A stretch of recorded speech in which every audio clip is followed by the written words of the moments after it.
If you're currently at 6 or 7 figures, this video will help you transition to 8 figures. So to get to 6 figures, I think it's quite clear to most what to do. It's primarily a focus on sales, getting lots of sales calls, and doing good enough delivery. Okay, that's how people get to 6 figures. To get to high 6 figures and to 7 figures, of course, we start doing things like building teams and automating and building processes.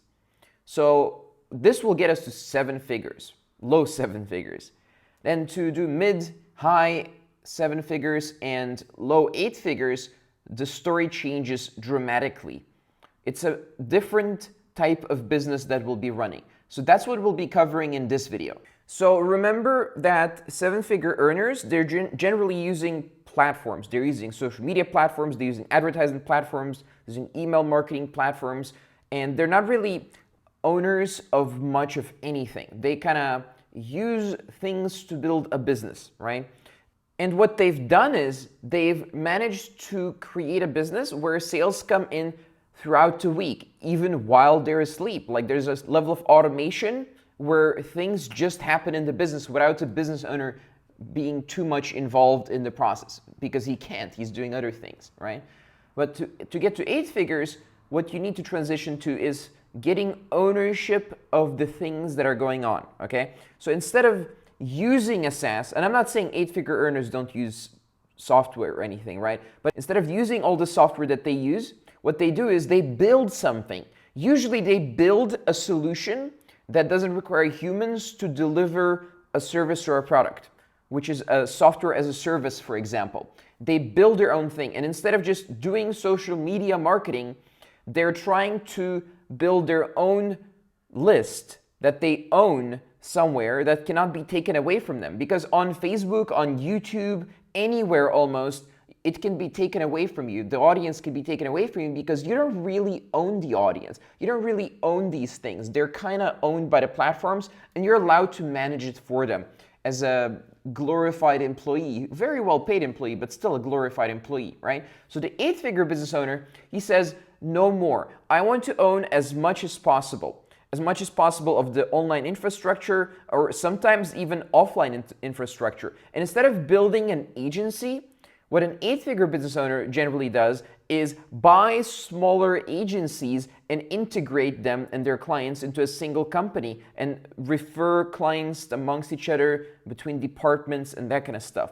So that builds an 8-figure business. So the 8-figure business owner doesn't rely on the next sale and the next client and the next employee or anything like that. So at 8 figures, you're actually building assets that are tangible and intangible, which themselves have value. And that means they can be bought, sold, exchanged, combined, leveraged, expanded, and so on. So you're playing a totally different game at 8 figures than at 7 figures and at 6 figures. So you go from thinking about individual consumer and clients to one where you think about quality and value and usefulness of the assets in your portfolio as a business owner. Remember back in the day when Microsoft was selling Windows and when Apple and Google came onto the scene and they started doing their own operating systems and all that kind of stuff? Everyone thought, yep, Microsoft is screwed now. But if you actually look at the market capitalization, at the value of Microsoft these days, it's at least as valuable as those other companies. So why is that? How come Microsoft was able to catch up, and how come Microsoft is not really doing what we think that it's doing anymore? Well, Microsoft stopped just selling a product or service to consumers or businesses. It stopped doing that. And by the way, Microsoft is not an 8-figure business. It's a $1 trillion company these days. But we can still use it as an example because it's an 8-figure business that grew to its almost maximum potential as far as we know today.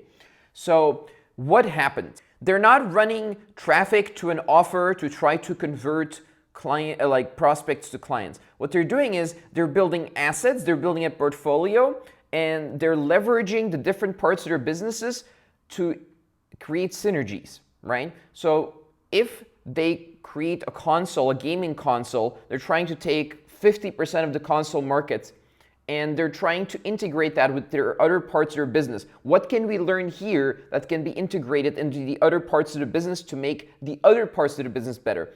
And then they have a cloud platform, and the cloud platform is basically hosting in the cloud. It's just servers basically, right?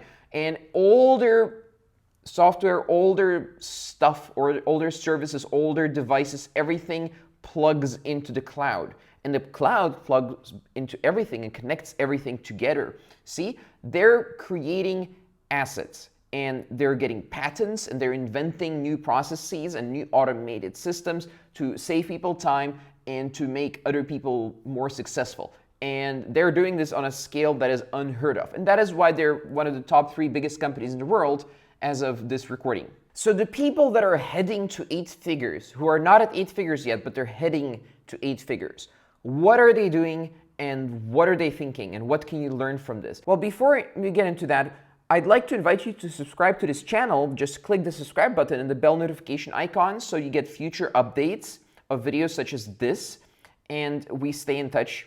Basically, what you want to do to get to 8 figures, and if you're currently not at 8 figures, what should you be doing? What should you be thinking? So these days, you can use billion and trillion dollar companies, AI platforms, cloud platforms, and all this stuff that they've created. You can use it to build an 8-figure business for yourself. So what 8-figure business owners do is they build small, highly effective, highly intelligent teams of people who are A players, and then they leverage all the platforms and all the sophisticated tools, not the consumerist stuff, not like just I have a social media page. I'm talking about behind the scenes stuff. They're leveraging that to create massive leverage in their business. And yes, they're helping the billionaire companies, which is a totally different level of business, by the way. They're helping them succeed. But what happens is they're getting to 8 figures faster. So yes, you're trying to get assets, you're trying to get patents, you're trying to get ownership of things.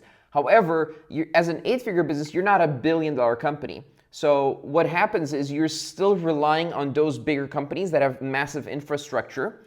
Even though you want to own as much as possible, you're somewhere in the middle. So in short, if you want to get to 8 figures and you're not there yet, start thinking of how can you get to people around you that are capable of helping you get there? How can you get people around you and keep people around you that are smarter than you and that can work together as almost, or in reality, co-owners of the business that you're building?